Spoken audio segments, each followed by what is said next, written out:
Sesión 22. 10 de febrero de 1981. Ra.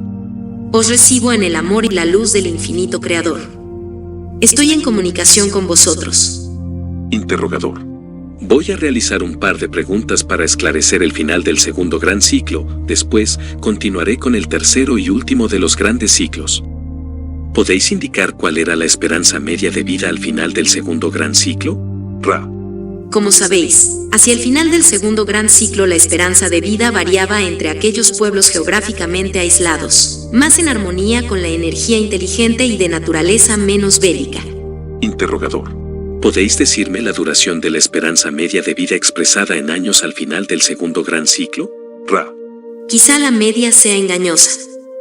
Para ser precisos, muchos pasaban aproximadamente 35 o 40 de vuestros años en una encarnación, con la posibilidad, no tan remota, de alcanzar una esperanza de vida cercana a 100 de vuestros años.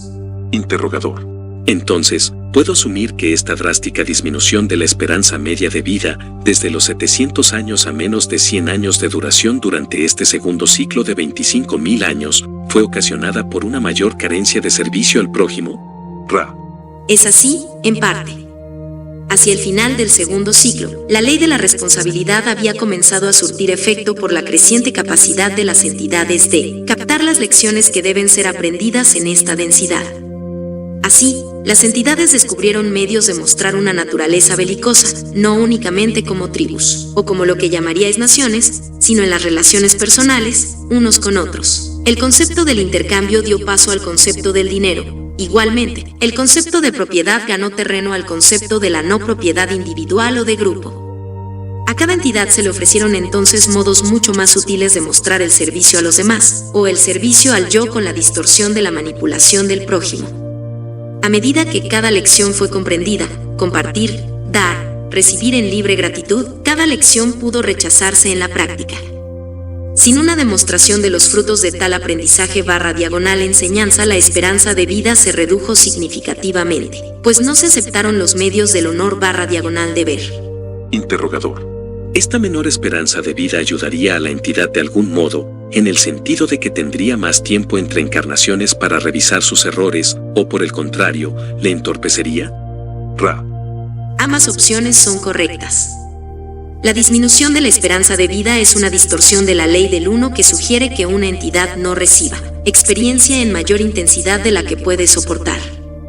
Esto se aplica únicamente a un nivel individual y no predomina sobre los complejos planetarios o sociales.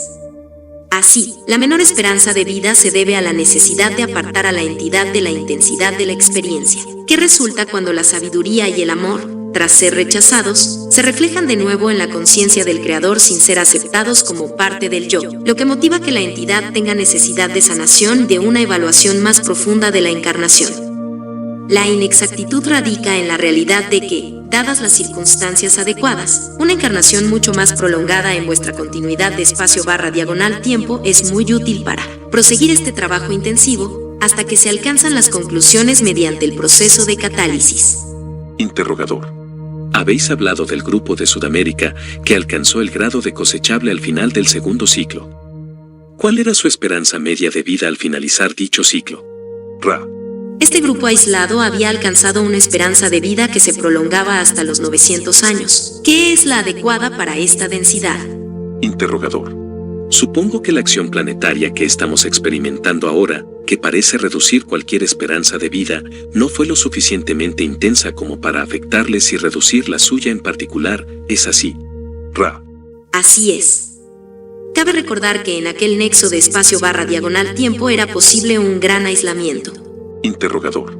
¿Cuántas personas poblaban la Tierra en aquel momento? Esto es, ¿cuántas estaban encarnadas en el plano físico en un momento dado? Ra. Supongo que os referís al número de complejos mente / cuerpo / espíritu encarnados al final del segundo gran ciclo, que era aproximadamente de 345.000 entidades. Interrogador.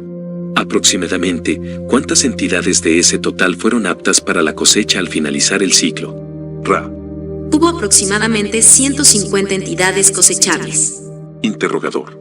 Cuando comenzó el siguiente ciclo, ¿fueron estas entidades las que permanecieron desarrollando su labor en el planeta? Ra. Estas entidades recibieron la visita de la Confederación, y su deseo fue el de permanecer para ayudar a la conciencia planetaria. Así es. Interrogador. ¿Qué tipo de visita hizo la Confederación a este grupo de 150 entidades? Ra. Apareció un ser de luz que portaba lo que podría describirse como un escudo de luz. Habló sobre la unidad y la infinidad de toda la creación, y de lo que aguarda a los que están listos para la cosecha. Describió en hermosas palabras las bellezas del amor vivido. A continuación, permitió un vínculo telepático que mostró sucesivamente a los que estuvieron interesados el sufrimiento de tercera densidad desde el punto de vista de un complejo planetario. Seguidamente, partió. Interrogador. Y después todas estas entidades decidieron quedarse y ayudar durante el siguiente ciclo de 25.000 años. Ra. Así es. Permanecieron como grupo, excepto algunos que guardaban una lejana relación con esta cultura. Sin embargo, estos últimos tampoco pudieron ser cosechados y así, comenzando en los niveles más elevados, digamos, de las suboctavas de tercera densidad, la repitieron. Muchos de los que han sido de esa naturaleza amorosa no son errantes, sino que proceden de este origen particular del segundo ciclo. Interrogador. ¿Continúan todas estas entidades con nosotros en este ciclo? Ra. En algunos casos, las entidades que han repetido el gran ciclo de tercera densidad han podido partir. Estas entidades han escogido unirse a sus hermanos y hermanas, como los llamaríais. Interrogador. ¿Algunos de los nombres de estas entidades han llegado a ser conocidos en nuestro pasado histórico? Ra. El complejo vibratorio de sonido conocido como San Agustín es de esa naturaleza, la conocida como Santa Teresa, el conocido como San Francisco de Asís. Estas entidades, al ser de procedencia monástica, como diríais, hallaron encarnación en el mismo tipo de ambiente propicio para proseguir su aprendizaje. Interrogador. Cuando el ciclo finalizó hace 25.000 años, ¿cuál fue la reacción de la Confederación ante la falta de cosecha? Ra. Fue motivo de preocupación para nosotros. Interrogador. ¿Se tomó alguna medida inmediata, o esperasteis a que se produjera un llamamiento? Ra. Lo que hizo el Consejo de Saturno fue únicamente permitir la entrada a la tercera densidad de otros complejos. Mente/cuerpo/espíritu de tercera densidad, no errantes, sino aquellos que deseaban continuar la experiencia de dicha densidad. Esto se realizó de manera aleatoria para no infringir el libre albedrío, ya que todavía no se había producido un llamamiento. Interrogador. ¿La subsiguiente acción de la Confederación se emprendió cuando se produjo un llamamiento? Ra. Así es. Interrogador. ¿Quién o qué grupo lo emitió y qué acción emprendió la Confederación? Ra. El llamamiento fue de los atlantes. Lo hicieron por lo que llamaríais un conocimiento con la distorsión de ayuda a otros seres. Se emprendió la misma acción de la que formáis parte en este momento, la transmisión de información a través de canales, como los llamaríais. Interrogador. Entonces, este primer llamamiento se realizó antes de que la Atlántida alcanzara una tecnología avanzada. Ra. Es básicamente correcto. Interrogador.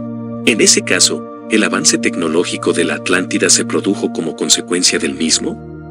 Supongo que se respondió para llevar hasta ellos la ley del uno y la ley del amor como distorsión de la ley del uno, pero obtuvieron también información tecnológica gracias a la cual se convirtieron en una sociedad tan avanzada tecnológicamente.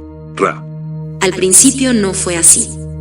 Aproximadamente al mismo tiempo en que aparecimos por primera vez en los cielos de Egipto y cuando, posteriormente continuamos haciéndolo, aparecieron ante los atlantes otras entidades de la Confederación que habían alcanzado un nivel de comprensión filosófica, si podemos emplear así este término, en consonancia con la comunicación realizada, para animar e inspirar estudios en el misterio de la unidad.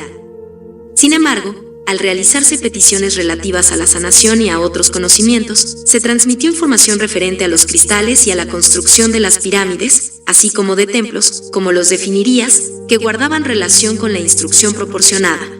Interrogador. ¿Era esta instrucción del mismo tipo de iniciación que se llevó a cabo con los egipcios? Ra. Fue diferente, porque el complejo social era más sofisticado, por así decir, y menos contradictorio y bárbaro en su forma de pensar.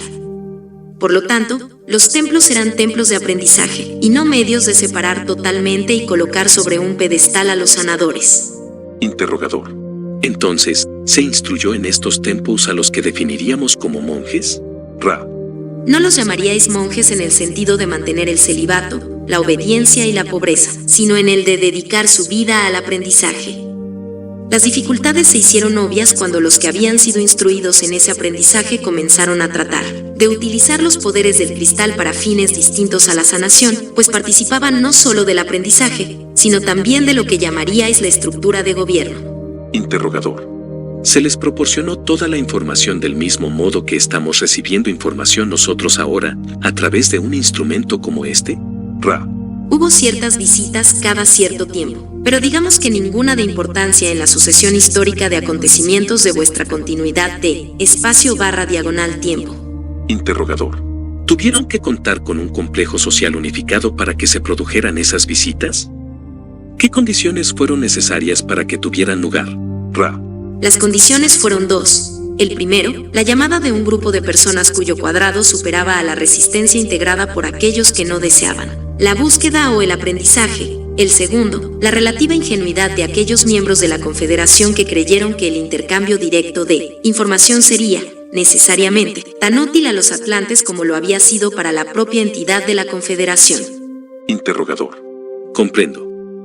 Lo que queréis decir es que estas entidades ingenuas de la Confederación habían vivido la misma experiencia en su pasado, y por tanto estaban haciendo a su vez lo mismo con las entidades atlantes, ¿es correcto? Ra. Así es. Os recordamos que somos uno de los ingenuos miembros de esa confederación y que todavía estamos tratando de resarcir el daño por el que nos sentimos responsables. Por tanto, es nuestro deber y honor permanecer con vuestros pueblos hasta que todos los restos de distorsiones de nuestra enseñanza/diagonal-aprendizaje hayan sido abrazados por sus distorsiones opuestas y se alcance el equilibrio. Interrogador. Entiendo. A continuación, voy a exponer la imagen que tengo de la Atlántida para que me digáis si estoy en lo cierto. Tenemos una condición en la que un porcentaje suficientemente elevado de habitantes de la Atlántida había comenzado, al menos, a avanzar en la dirección de la ley del uno y a vivir la ley del uno, para que su llamamiento fuera escuchado por la Confederación. Ese llamamiento fue escuchado porque, gracias a la ley de los cuadrados, contrarrestó la oposición de las entidades atlantes que no realizaban el llamamiento. Entonces, la Confederación utilizó canales como el que utilizamos ahora en la comunicación, y también estableció contacto directamente, pero este resultó ser un error, pues fue alterado por las entidades atlantes, ¿es así? Ra. Es así, con una excepción.